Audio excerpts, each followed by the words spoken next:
আপনাদের মুর্শিদাবাদের কিছু প্রখ্যাত সাহিত্যিকের নাম বলুন তো। স্যার মুর্শিদাবাদের প্রখ্যাত সাহিত্যিক ছিলেন সৈয়দ মুস্তফা সিরাজ, রামেন্দ্র সুন্দর ত্রিবেদী মহাশয়। রামেন্দ্র সুন্দর ত্রিবেদী আর কিসের জন্য তিনি বিখ্যাত ছিলেন?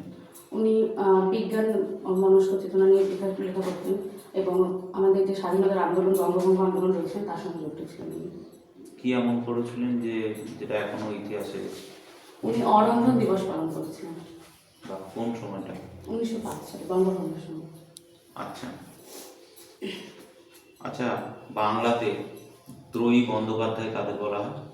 স্যার বাংলায় ত্রয়ী বন্দ্যোপাধ্যায় বলা হয় বিভূতিভূষণ বন্দ্যোপাধ্যায়, মানিক বন্দ্যোপাধ্যায় এবং তারাশঙ্কর বন্দ্যোপাধ্যায়কে।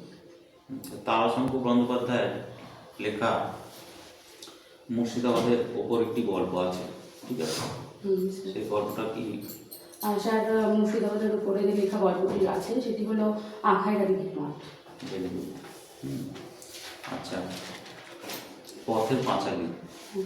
পথের পাঁচালী এই যে মানে আমাদের সিনেমা, এটা প্রডিউস করার সময় পরিচালক সত্যজিৎ রায়ের কাছে টাকা ছিল না।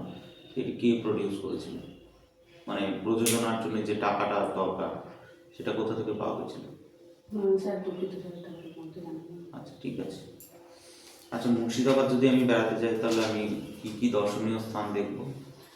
স্যার মুর্শিদাবাদের আমি সর্বপ্রথম বলবো আমাদের যেটা হচ্ছে হাজারদুয়ারি প্যালেসটা, সেটা কাঠগোলা বাগান বাড়ি, এরপরে রয়েছে মতিঝিল পার্ক, তাছাড়া রয়েছে আমাদের রানী ভবানীর কুঠি রয়েছে একটা আমাদের আজিমগঞ্জে, টেরাকোটা শিল্পের জন্য সেটা বিখ্যাত, সেটা রয়েছে। এগুলো কাটরা মসজিদ। মুর্শিদাবাদের মেন শিল্প কিসের জন্য বিখ্যাত? মেন যে শিল্পটা স্যার মুর্শিদাবাদের সেটি হলো রেশম শিল্প, যেটা ছিল বালুচুরি শিল্প শাড়ির জন্য, আর কাঁসার যে বাসন সেই শিল্পটার জন্য বিখ্যাত। মুর্শিদাবাদের একটি ফেমাস মিষ্টির নাম বলুন তো। স্যার ছানা বড়া। আচ্ছা, আমাদের বর্তমান শিল্পমন্ত্রীর নাম কি? বর্তমান শিল্পমন্ত্রী পশ্চিমবঙ্গের স্যার এই মুহূর্তে নয়। আচ্ছা, এখন বর্তমানে ভারতবর্ষে কতগুলি অঙ্গরাজ্য এবং কতগুলি কেন্দ্রশাসিত অঞ্চল আছে? স্যার ভারতবর্ষে 28টি রাজ্য এবং 8টি কেন্দ্রশাসিত অঞ্চল রয়েছে। ঠিক আছে। আপনি এই পেশার সঙ্গে হঠাৎ করে, আপনি তো বাংলা নিয়ে পড়াশোনা করেছেন, আপনি হঠাৎ করে শিক্ষকতা পেশায় কেন আসতেছেন? স্যার শিক্ষকতা পেশাটা আমার একটা ভালো লাগার জায়গা ছিল, কারণ আমার মা শিক্ষকতা পেশার সঙ্গে যুক্ত, সেটা আমি ছোটোবেলা থেকে দেখেছি। তাছাড়াও ছোটো ছোটো বাচ্চাদেরকে আমার পড়াতে খুব ভালো লাগতো, আমি যখন পড়াতাম বাড়িতে। এবং এই পেশাটা একটা যে সমাজের যে সঙ্গে যুক্ত, সমাজের যে মেরুদণ্ড তৈরি করবে বা ভিতটা তৈরি করবে, সেটা এই পেশার মধ্যে দিয়ে হবে। সেই জন্য আমার এই পেশার প্রতি একটা আলাদা ভালো লাগা তৈরি হয়েছে। ঠিক আছে, ভালো বলেছেন। এবার যে আপনি ধরুন বাচ্চাদেরকে পড়াতে ভালোবাসেন, সেক্ষেত্রে আপনাকে যদি কোনো বাচ্চা আপনি ক্লাস ঘরের ভেতরে আপনাকে খুব বিরক্ত করে, আপনি তাকে কি করবেন একটা ছোট শিশু প্রাথমিক বিদ্যালয়ে?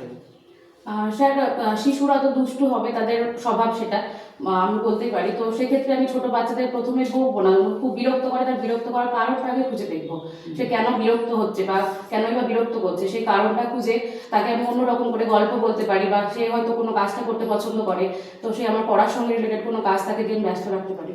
ঠিক আছে। প্রাক প্রাথমিকে ভর্তির বয়স সীমা বর্তমানে কত? স্যার প্রাক প্রাথমিকের ভর্তির বয়সসীমা 5 বছর। 5 বছর, ঠিক আছে।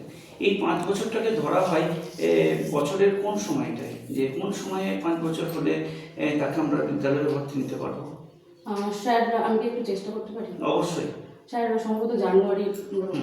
ভালো বলেছো, জানুয়ারির 1 তারিখ থেকে এটা করা যেতে পারে। ঠিক আছে।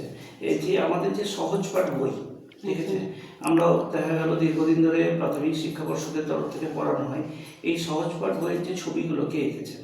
স্যার সহজ পাঠ বইয়ের ছবিগুলো লিখেছেন নন্দলাল বসু মহাশয়। নন্দলাল বসু কোন বিশ্ববিদ্যালয়ের সঙ্গে যুক্ত ছিলেন? উনি বিশ্বভারতী বিশ্ববিদ্যালয়ের সঙ্গে যুক্ত ছিলেন। ঠিক আছে। আর আপনার বাড়ি বললেন মুর্শিদাবাদ, মুর্শিদাবাদের বিখ্যাত সৈয়দ মুস্তফা সিরাজের নামও আপনি করলেন, তার বাড়ি কোথায় বলতে পারবেন? স্যার তার বাড়ি খোসবাসপুরে। খোসবাসপুরে।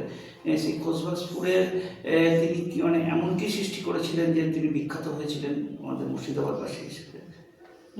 উনি যে সাহিত্যগুলি সৃষ্টি করেছিলেন, যেমন অলিক মানুষ উপন্যাসের জন্য তিনি সাহিত্য একাডেমি পুরস্কার পেয়েছিলেন। আরও অনেক কিছু তিনি কর্ণেল নীলাদ্রি সরকার যে চরিত্রটি আছে তিনি সৃষ্টি করেছিলেন। ঠিক আছে। আপনি হচ্ছে যে যুক্তাক্ষরের উপর একটা ডেমো দেখানো হবে।